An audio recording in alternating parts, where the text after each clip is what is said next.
Had to get help from ICP because ICP started the whole thing. Well, and you got Esham fans. Well, it's Esham that started this thing and had to help ICP. If it wasn't for Esham, Juggalos wouldn't exist. He was the first one that said Juggalo.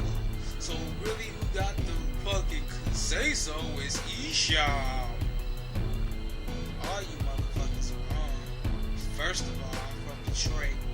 I'm not saying just because I'm from Detroit I know everything, but I do know some ninjas who are from Detroit who's been around when Esham first came out, and they'll tell you, they'll fucking tell you themselves.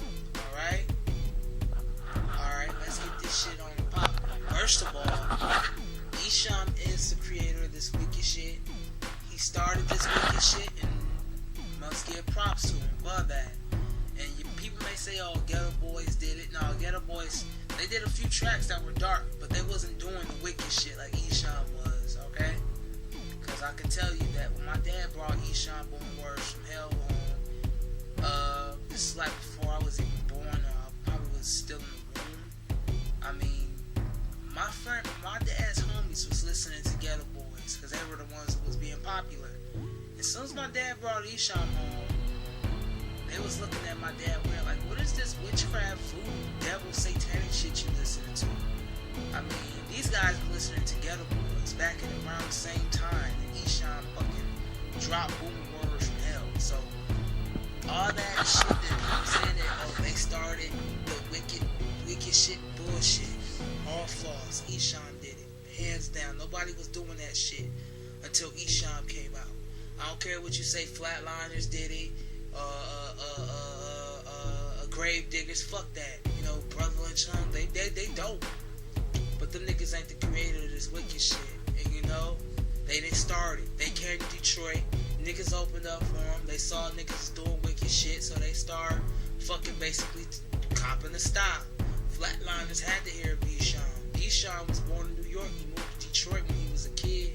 You know, he was underground selling nationwide when he dropped Boom Words from Hell. So somebody in New York had to listen to Esham shit and had to copy his fucking style. That's what was going on back in those days. Niggas was biting off other niggas shit. Cause niggas wasn't original. The niggas wasn't coming with their own shit. So niggas was biting off other niggas shit. You know, and claiming it. And that's why niggas had problems back then. Niggas say, Esham said niggas been biting off me in 93. Niggas get off my dick and shit. You know what I'm saying? That's why he was saying that. He was dissing them niggas. Even the niggas here. You know? When House of Crazies first came out. You know what I'm saying? In 1993. Esham say, well, y'all niggas biting off me in 93 and shit. Y'all niggas didn't say off my dick. Who you think he was talking about? I'm not saying he dissed House of Crazies. But, you know, when they first came out, they were sounding like Nanas. They were sounding like Esham shit. And Esham probably didn't, you know, there was a lot of niggas coming out in those years doing wicked shit. All of a sudden, you know? The thing is, I don't know if he ever dissed ICP, but ICP and them were cool, so, you know, they did their own style of the wicked shit. They had the clown paint.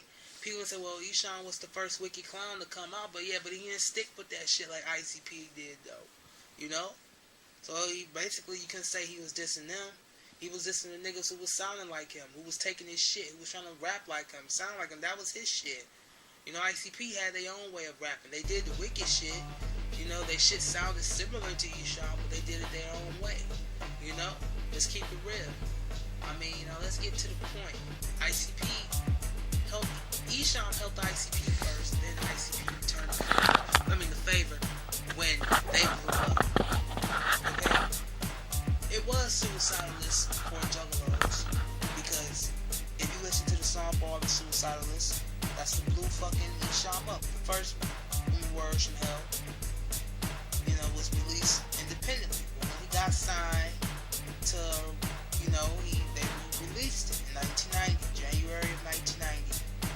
Fucking months before I was even thought of, I was born in July of 1990, July 18th. So that shit sold nationwide. Maybe like, I don't know, maybe like 100,000. I don't know. I gotta look this shit up on the internet. I'm gonna look it up. But I knew the shit sold nationwide. He wasn't just no local cat. He was selling.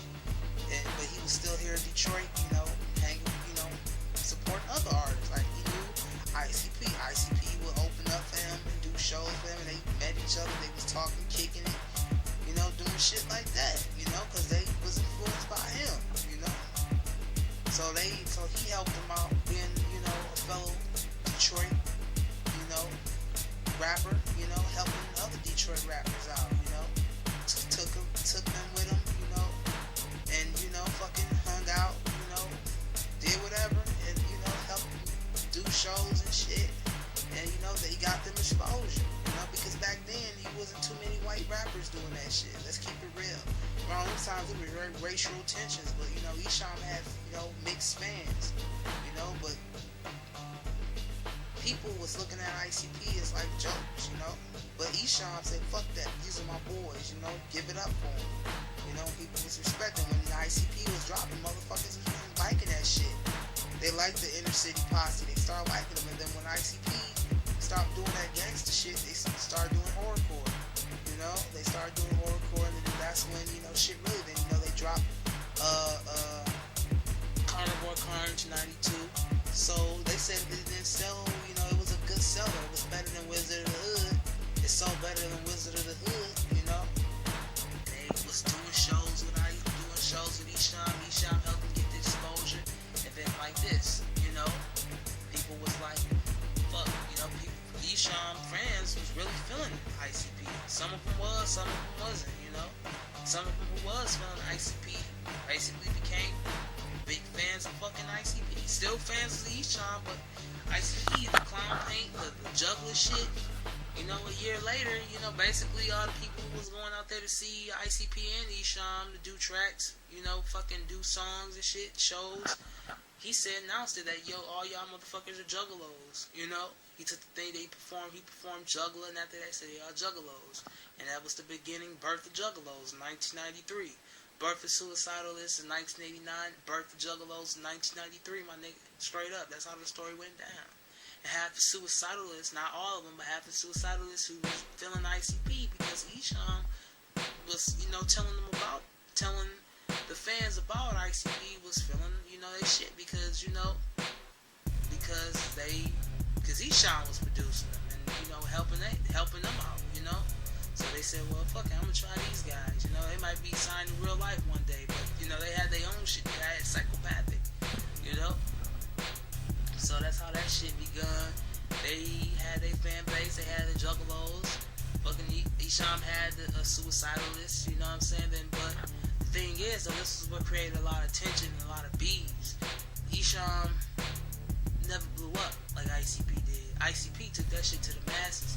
Esham just stayed underground. I mean, I'm not saying he stayed underground because nigga signed to Warlock Records. His album was on fucking Warlock. Fucking Closed Casket was basically like one of his big sellers, because he signed to Warlock. His fucking video was featured basically on the soundtrack to that movie Fear. The Fear, not the Fear with Mark Wahlberg, but the movie with that wooden monster, that wooden demon guy. I mean, that was like a fucking big thing for him. I mean, that was big. The soundtrack, the Fear soundtrack, 3 tracks by Esham, Knowledge, that really blew Esham. So basically, ICP and Esham basically was blowing up. They were blowing up in the mainstream. But, it seems like the labels wasn't checking for Esham like they was doing for ICP. Island, they didn't want to sign Esham. I mean, Violent J basically was trying to tell him about, this is Esham. If it wasn't for him, we wouldn't be doing this. But they wasn't checking for him. Some people may say, it's because of race. Because if you think about it, it had to be because of race. If you think about it, because Esham was doing shit that other black rappers wasn't doing. He was other black rappers, Tupac, Biggie, all them. Some of their shit was kind of dark.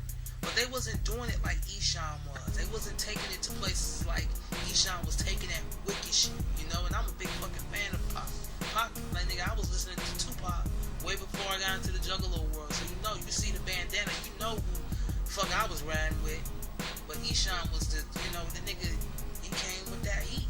But they wasn't looking for him. I don't know, because they didn't, they still wanted to basically keep black rappers into that stereotype that we was rapping about the jewelry, the bitches, and the cars. They wasn't ready for no nigga to rap about some satanic, dark, wicked shit. They feel, white kids, they can listen to that shit, but black kids, nah. They would see, that's the thing with mainstream media. They try to keep this fucking separation. You know what I'm saying? They're trying to think that just because you this, or you come from here, you have to listen to this, you have to listen to that. That's bullshit. There's a lot of motherfucking kids in my neighborhood right now in fucking messed up places, worse than my neighborhood, who love Esham, nigga. And they from the hood, they from where Esham lived at, or worse neighborhoods than that. You want to talk about the devil being somewhere, it ain't just in heavy metal, nigga. It's in the ghetto, where they pack real heavy metal, nigga. So anyway, you want to talk about the devil being somewhere, he's here, nigga, in Detroit.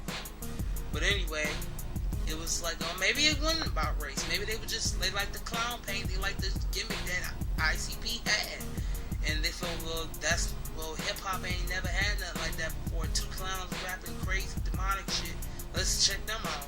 Esham, they probably was like, Esham, they probably like, Esham is good, but he ain't got nothing that really we want to see, because, he ain't got the gimmick. He ain't got no alter ego, like no creatures. Like, if he was like doing like shit like Tech 9 would do with the hair and all that crazy shit with the makeup, they would have probably gave him a shot. But, he wasn't doing that. He was just being a regular nigga from Detroit rapping some evil shit. He had the lyrics, he had it, but as far as the gimmick, the looks, he didn't have it. He was basically like the Ice Cube of Detroit, you know what I'm saying? But he was more darker than Ice Cube, more wicked. But ICP had the gimmick, they had the lyrics, they had all that. But it's just like shit just went down the hill then. They said fuck that. Esham is our boy, and every day they would mention him on the thing like, we give Esham props, it wasn't for Esham, and people like, who is Esham? And people was checking him out and listening to the shit, and they was like, fuck, I'm fucking with Esham too. You know what I'm saying? That's how real life and them blew the fuck up, because basically it's psychopathic, and they even had beefs. The shit with Eminem, that shit happened like, real life niggas, even Mastermind dissed Eminem. They was basically cool with each other going after the motherfuckers. And then Esham started dissing Violent J for a while, and they started going back at each other, but then that beef stopped, and then a year later, Esham signed with Psychopathic, and that really blew them the fuck up. So basically, all I'm trying to say is that it was a 50-50 thing. Esham helped ICP first to get to where they wanted to get. Then when ICP blew up, they helped Esham to get to where he was trying to get to. So it was a 50-50 fucking thing for the underground, But the thing is, the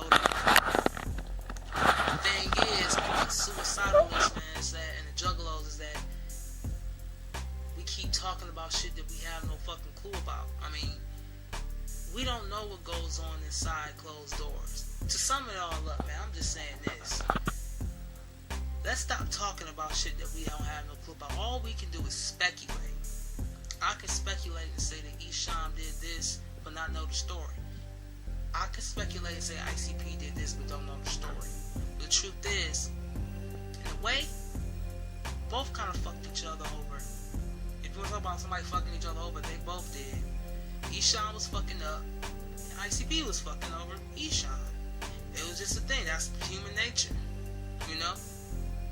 But people to keep talking about the beef and keep starting shit over who's best and who's loyal, it's like, let me tell you something.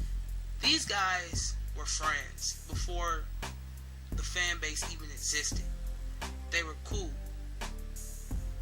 You know, what we are saying, trying to keep the shit going and going, keeping it, we should be trying to get them together instead of fucking separating them. Because they were friends. Fame shouldn't separate friends. Bros over the hoes. Okay? Fame should never separate friends. If we real fans, we should try to end the beef. Not keep the shit going and keep having this bickering bullshit. So, if you really like ICP and if you really like Esham, try to end the beef. Not keep it going. Peace out, y'all. It's Tori and Jay. Much motherfucking Wicked Clown love. Check my shit out. Peace.